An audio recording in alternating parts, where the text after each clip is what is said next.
rolling. Rolling. Mark it. Scene 46, shot 6, take 4. Action.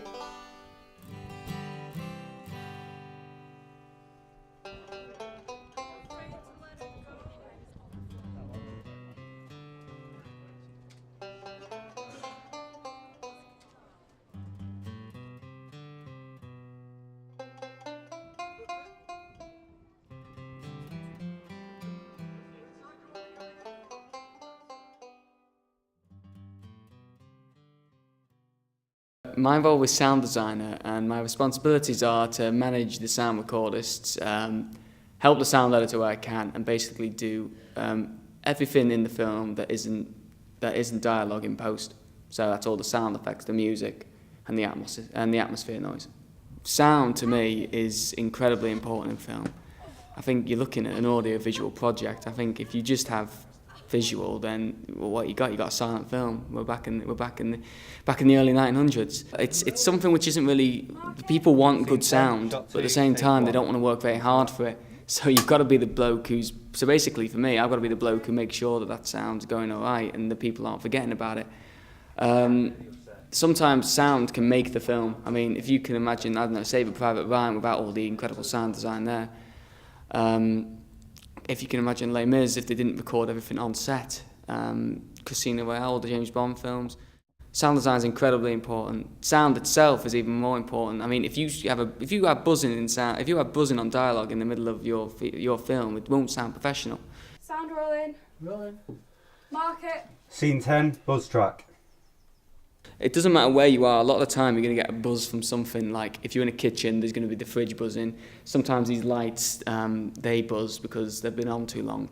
So just in case in post we need to manage with a buzz, we get a complete silence from all the crew, and we just take a minute of just empty noise of just the buzzing.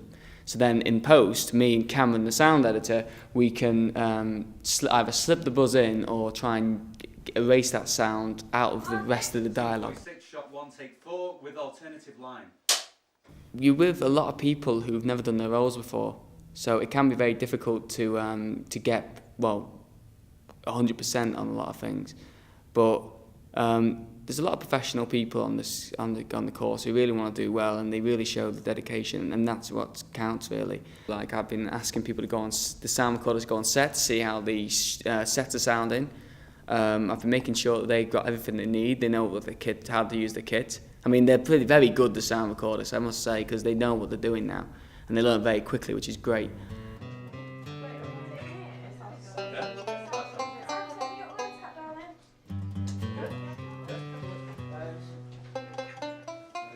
We got our roles, and we were on set to do a dry run, and they just handed this big brick-like object with dials, and I'd never seen one, and they hadn't taught us that. So They were just like, work this thing. At first, no one knew what it was. Yeah, at first we were like, how the hell do you turn it on? We realised we didn't put batteries in at first. Yeah, there was a lot of batteries. Yeah. But we had a few workshops with that to figure out the technical stuff and dry run it. And then when it came to the day, sometimes it did mess up a bit. We did have a bit of trouble. But I reckon now we've perfected it now. I think we're like geniuses at it. Yeah. Like, if we've got any problems, we could probably just fix it on the spot. Sound rolling. Rolling. Mark it. Scene 46, shot 5, take 2. the bad thing about being a sound recordist is if you don't, your job is done well if people don't notice the sound, how well the sound's recorded. But no, I've really grown to enjoy it, and people now know that me and Dan can do that. So people ask us, do you want to help us for this film? So it gets us experience. Yeah, I think I'm glad I got given the role, because now I found what I want to do after uni now as well. So I think the feature's been a big influence on where I want to go.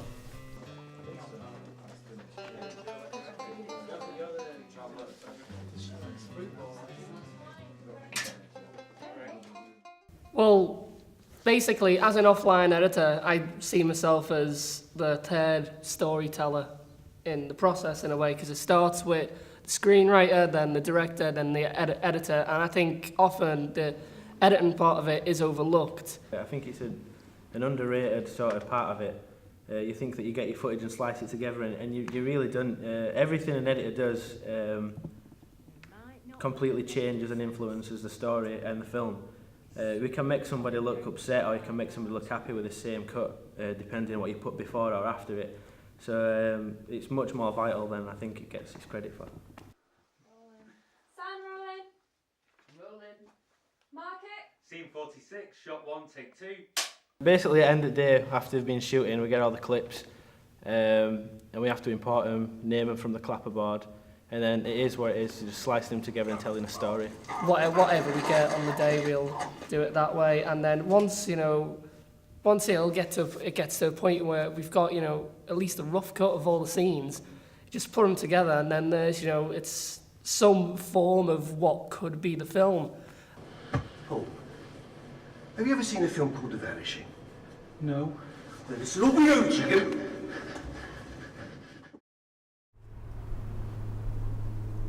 Mark it. Scene 9, shot 4, take 2.